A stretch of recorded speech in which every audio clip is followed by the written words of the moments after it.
వీడియోని చివరి వరకు చూడండి.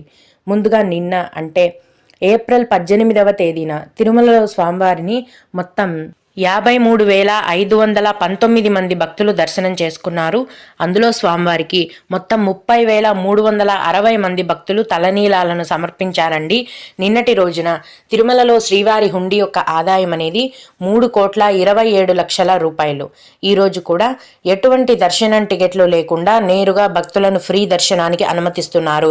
ఈ విధంగా టికెట్స్ లేకుండా నేరుగా వెళ్లే ఫ్రీ దర్శనానికి ప్రస్తుతం దాదాపుగా 24 గంటల సమయం అనేది పడుతోంది. అలాగే తిరుపతిలో ఇచ్చే ఉచిత సర్వదర్శనం టికెట్లను తీసుకొని దర్శనానికి వెళ్లే భక్తులకైతే దర్శనానికి దాదాపుగా 5 గంటల సమయం పడుతోంది.